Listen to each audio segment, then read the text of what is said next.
James here, local disc golf scrub and MA free player. So this is the layout for the Logan City Open. Here we have hole 1, 116 meter par 3 with the path on the right and those giant ball things being out of bounds right, and just a lot of shrubbery to the left. So tricky little hole. I was just trying to grace up the guts. It was a good throw, but still ended up a bit short. So the basket's just tucked in behind this bush on the left here. So little jump putt layup. There's no basket there, which makes it extra fun, but I'll take a little walk over and show you where it's tucked back there. So if you've got a big arm, throw something a bit faster, could definitely get up to around the circle's edge.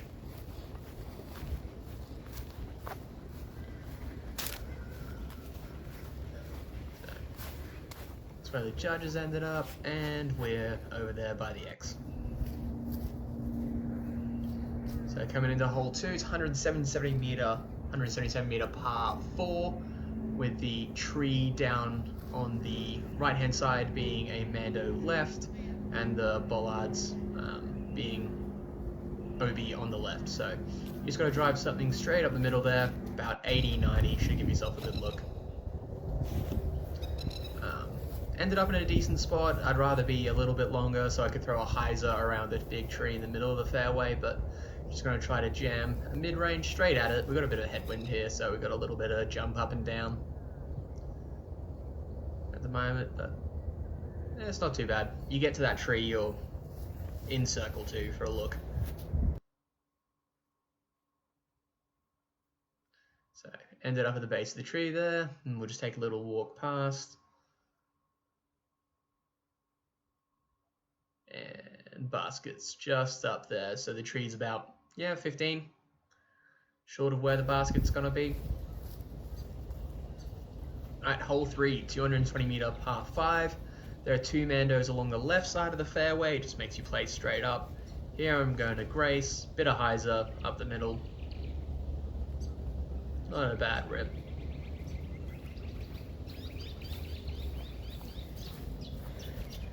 Get something moving to the left, and then you move up to your second shot. And your idea, that big gum tree down in the fairway is a Mando, so you've got to go to the right of that. So just try to push down up towards the corner of the trees to leave yourself a short forehand in. The closer you can get, the better, because there's a lot of ceiling down at the end here. So you want to make sure you're either under it or you've got a good look to just chip around it. So we've got the Justice here. Just a little chip around the corner. Makes the hole nice and easy, even with my bad forehands. And that should be parked. So you can see all the low ceiling there, so getting up to the corner is ideal. There we go. A little nod from the camera. Now we've got hole 4, which is 90 meter par 3 again. I believe those trees on the right hand side of the fairway, there is a Mando to the left of those, so you've got to go up the middle. Sets up well for a forehand. I've gone the Firehawk and just managed to turn it past those trees a little bit. Another one that ended up about 10 short.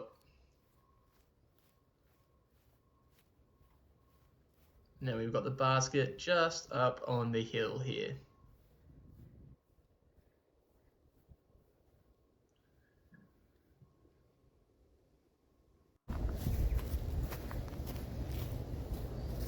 Next one, hole 5, 86 meter island hole.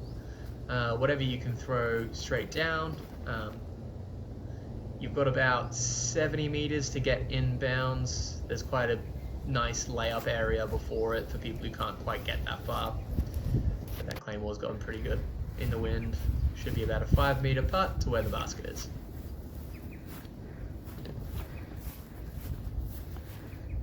Take a little bit of a look back.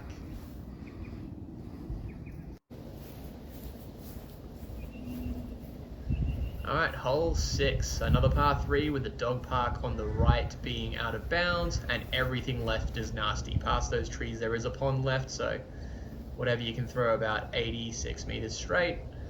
Even a fairway, the basket is on a hill, so a fairway driver crashing in up the hill, you do have a backstop. I ended up just short there. Another C2 look at a bucket. Dangerous for rollaways. Hole 7 is league hole 17, 96 meter par 3. Bollards all up the left are out of bounds, so you're just looking to throw something straight up the guts. A bit of headwind, so I've gone up in stability, and even that's turned over. And then just take a nice little jump putt up to the basket and walk away with your par.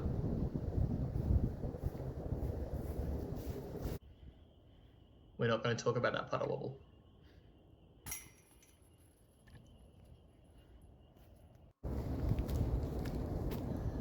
Then we're moving on to hole number 8, which is normal hole number 9, about an 80 meter par 3.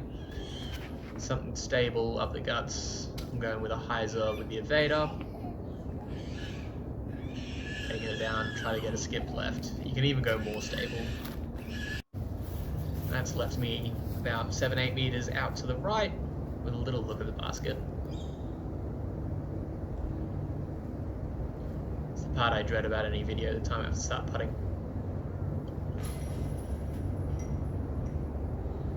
And managed to sneak that one in right side. Lucky on that one. Then we have hole number 9, which is normal hole 1, 80 meter par 3. Whatever you're comfortable throwing, straight with a bit of a ceiling.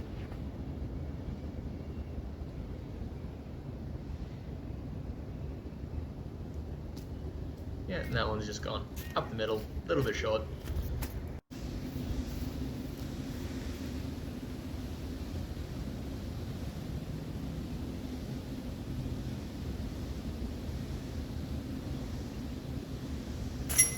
As long as you can throw about 80 meters pretty straight and relatively confident with your putts. Course is manageable.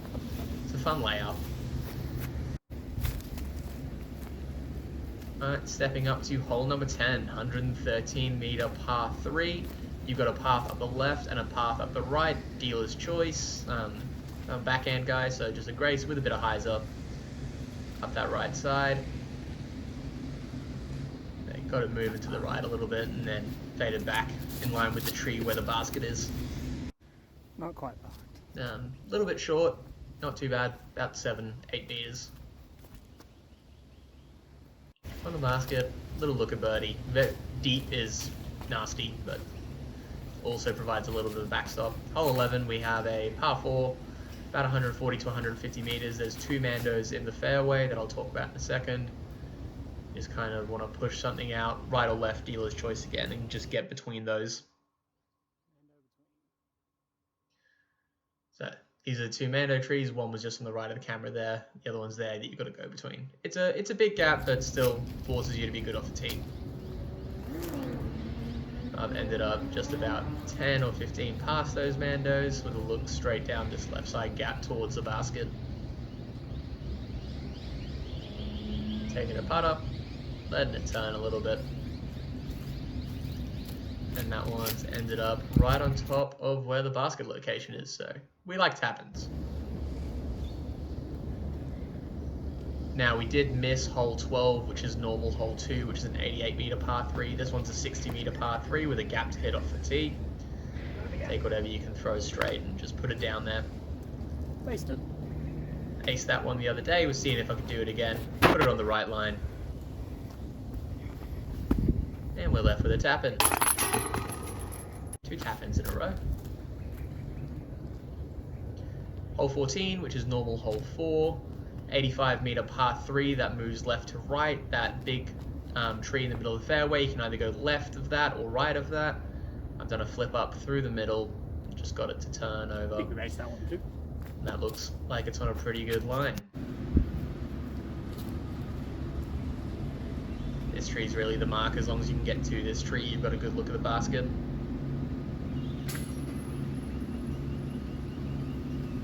And I get away with another bounce putt. We will take that and, well, we will take that graciously.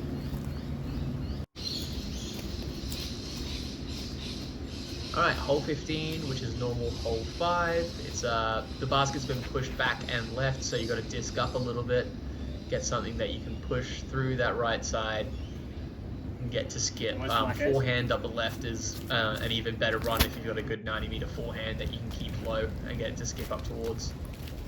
So there's the normal basket, where the Thundy ended up, and then about 5 past that towards all the water is where the basket's going to be. Hole 16, which is normal. Hole 15 is the long version of the par 5. About 216 meters. You've got about 70 or 80 to the top of this hill here, which is ideally where you want to be. Taking the trusty Claymore.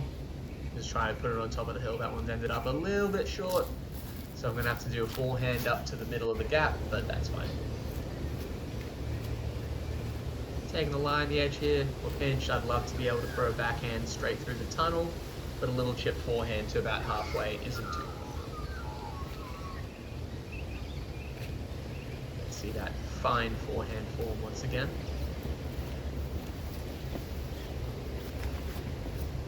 So once you're in the tunnel, it's up your choice whether you just want to lay up out of it or if you want to go for it. We've got about, say about 80 from here. Maybe a little less. You just got to hit that gap, push something out there.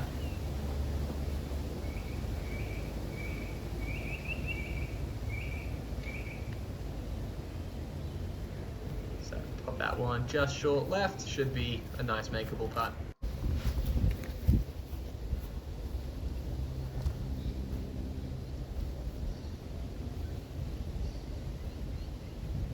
And once again, we like having short putts to make. Putting is the most painful part of the game. Alright, hole 17 here. We've got a 165 meter par 4. Moving left to right. A forehand off the tee is great. I've got to turn over with a Firehawk or a roller, just something that's going to get you right. And there is a Mando just out of the initial gap there that you've got to be left of just to protect the basket on hole 15. 16. Here you can go to the right gap or the left gap. Here the left gap's a lot more open, the right gap's very tight. If you can get further right, the right gap's good, or you can go right over the top of the trees.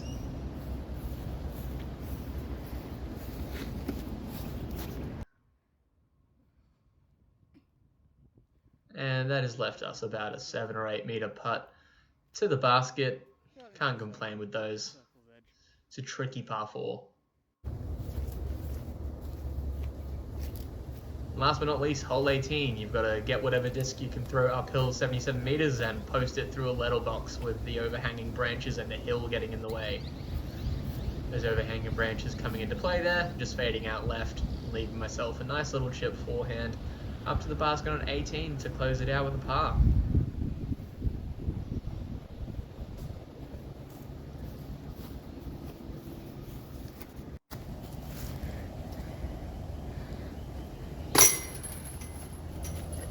And we do a drive attack in to finish it off. So that's the layout for Logan City Open. Once again, I missed hole 12.